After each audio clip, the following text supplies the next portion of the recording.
여러분 안녕하십니까? 광주 MBC 뉴스데스크입니다. 발목을 다쳐 병원을 찾은 10대가 아스트라제네카 백신을 접종받는 어이없는 일이 광주의 한 종합병원에서 발생했습니다.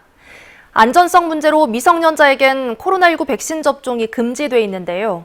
보건당국은 해당 병원에 대해 위탁의료기관 취소 등을 검토하고 있습니다. 보도에 송정근 기자입니다. 광주의 한 종합병원입니다. 지난 28일 오른쪽 발목 염자로 이 병원을 찾은 중학교 2학년 A군에게 황당한 일이 발생했습니다. 정형외과 진료 후 진통제 처방을 받고 주사실을 찾은 A군에게 병원 간호사가 아스트라제네카 백신을 접종한 겁니다.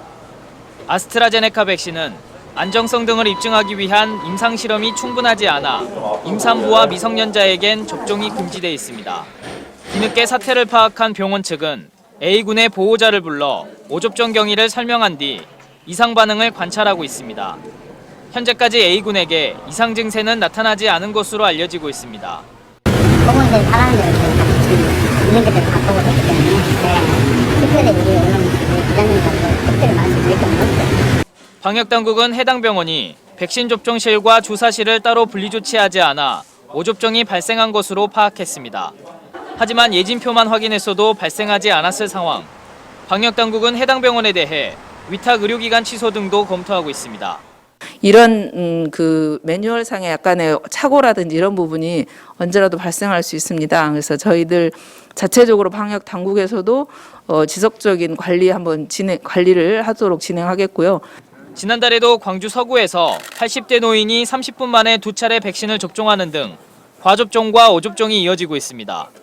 위탁 의료기관에 대한 철저한 교육과 점검이 필요해 보입니다. MBC 뉴스 송정근입니다. 광주에서 4명의 코로나19 추가 확진자가 발생했습니다. 광주시에 따르면 일가족 확진과 관련한 밀접 접촉자가 자가격리 중 증상이 발현돼 양성 판정을 받는 등 4명이 확진됐습니다. 한편 광주시는 오늘부터 시청 야외음악당에 설치한 임시선별 검사소 운영 시간을 폭염에 대비해 오후 4시부터 밤 10시까지로 조정해 운영하기로 했습니다. 5.18 당시 10살의 나이로 계엄군에 끌려가 가족과 떨어진 채 보호시설에서 자란 실종자가 진상규명위원회 조사를 신청했습니다. 행방불명자 조사에 새로운 사례가 될 수 있을지 주목됩니다. 우종훈 기자가 취재했습니다. 계엄군에 맞선 시민군이 최후 항쟁을 벌였던 1980년 5월 27일의 옛 전남도청. 도청에서 일하던 어머니를 찾고자 수일 전 집을 나섰다 계엄군의 진압을 피해 다녔다던 당시 10살 조영훈 씨. 조 씨는 이날 새벽녘 계엄군에 끌려 광주 송정리 군부대로 옮겨졌습니다. 갑자기 이제 뭐 총 쏘고 막 이러니까 이제 뭐 오도 가도 못하고 계속 이제 막 거기서 헤매고 있었죠. 이렇게 숨어 있는데 갑자기 그 버스 문이 열리더만 군인 둘이 딱 들어오더만 세습 동안 안 나오면 다 쏴버린다 하면서. 5.18이 지나간 조 씨의 삶에 가족은 없었습니다. 조 씨는 일주일간 군 막사에 지내다 계엄군을 피해 시외버스를 타고 도망쳤는데 도착한 곳이 서울이었고 이후 서울 부산의 복지시설에 지내며 폐쇄된 생활을 했다고 주장합니다. 부모, 형제의 생사를 확인한 것도 부친이 조 씨를 행방불명자로 신고한 1988년 이후였습니다. 내가 죽은 사람인지 하여튼 기분이 굉장히, 사람이 살아있는데 사망자, 실종자 이렇게 딱 명단 딱 보면은. 조 씨의 실종 이후 남은 가족도 불화와 조 씨를 찾는다는 이유로 뿔뿔이 흩어졌습니다. 당시 4살이었던 어린 여동생은 5.18 이후 대부분 시간을 홀로 집에서 보내다 이를 가엾이 여긴 이웃의 신고로 화순 복지시설에 맡겨져 학창시절을 보냈습니다.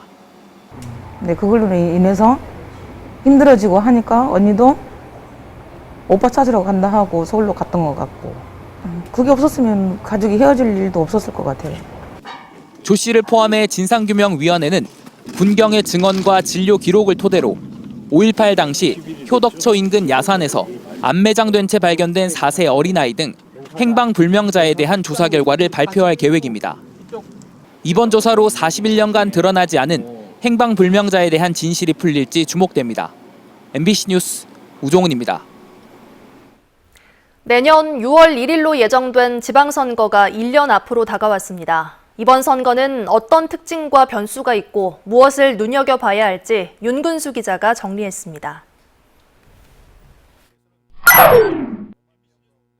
대선 이후 1년여 만에 치러진 지난 2018년 지방선거에서 민주당은 광역단체장 14명을 당선시켰습니다.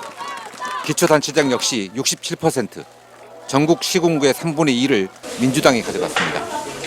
꺼지지 않은 촛불 민심, 문재인 정부에 대한 높은 지지가 지방선거에도 영향을 미쳤습니다. 내년 지방선거는 3월 9일 대선 이후 84일, 채 석 달이 안 된 시기에 치러집니다. 대선 민심이 반영될 수밖에 없고 지방선거 입지자들이 대선 주자 지지 모임에 앞장서는 이유이기도 합니다. 대통령 선거 후보가 누가 되느냐, 그리고 대통령 선거 결과가 어떻게 나타나느냐에 따라서 지방선거 결과까지도 좌우할 수 있을 거라고 봅니다. 전통적으로 광주 전남 유권자들은 민주당 후보에 표를 몰아줬습니다. 마땅한 대양 세력이 없었기 때문이기도 합니다.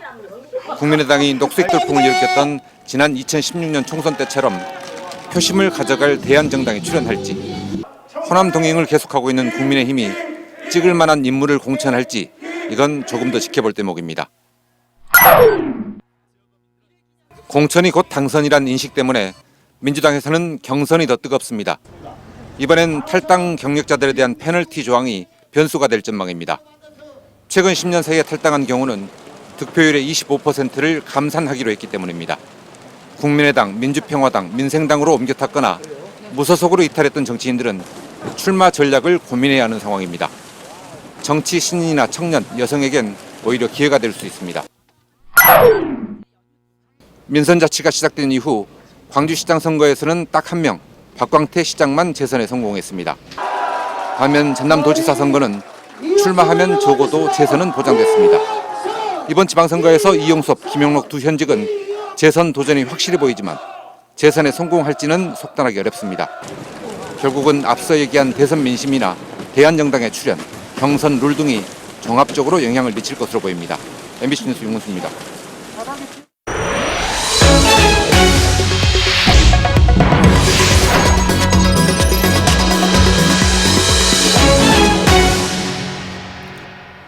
원룸에서 혼자 아이를 낳은 뒤 그대로 방치해 숨지게 한 20대 어머니가 경찰에 자수했습니다. 이 여성은 아이를 낳았지만 기를 방안이 막막했다고 진술한 것으로 알려졌습니다. 보도에 조희원 기자입니다. 전남 여수의 한 원룸주택. 어제 저녁 8시쯤 갓 태어난 영아의 사체가 있다는 신고가 접수됐습니다. 이 영아를 버려두고 신고한 사람은 아기의 친엄마인 22살 A씨였습니다. 원룸에서 친구와 함께 살던 A씨는 지난 27일 새벽 친구가 집을 비운 사이 혼자서 몰래 아기를 낳았습니다.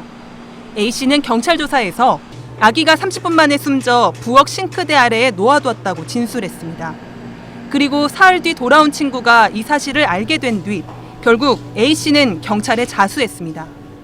그 친구가 뭐 성냄새가 나니까 우리 이 얘기한 과정에서 이제 저희가 실토해가지고 친구가 전화했는데 둘이 상의해서 경찰 신고하자. A씨는 원치 않은 임신이었고 아기를 키울 일이 막막했다고 말한 것으로 전해졌습니다. 또 임신 사실을 5개월 만에 알게 됐지만 두려운 마음에 주변 사람들에게는 알리지 않았다고 했습니다. A씨는 평소 부모와 별다른 왕래 없이 편의점에서 아르바이트를 하며 생계를 유지했던 것으로 알려졌습니다. 뭔 일에 어쨌는가도 몰라도 이제 안타깝지 않고 어서 왜 세상에 그런 거 어째서 그 짓거리 하는가 생각이 그 마음에 들어가지. 경찰은 정확한 사인을 밝히기 위해 숨진 아기를 부검하고 A씨에 대해서는 살인 혐의를 적용해 구속영장을 신청하기로 했습니다. MBC 뉴스 조희원입니다. 광주 전남북을 하나로 묶어 에너지 경제 공동체를 만드는 이른바 아리300 프로젝트 보고회가 민주당 여의도 당사에서 열렸습니다. 이번 용역 보고회에서는 1단계로 2034년까지 광주 전남북에서 사용할 에너지를 자체적으로 생산하고 2050년까지는 사용량의 3배를 생산해 다른 지역이나 국가에 송전하는 구상이 보고됐습니다. 5.18 민주화 운동을 왜곡한 책이 공공도서관에 여전히 비치돼 있는 것으로 드러났습니다.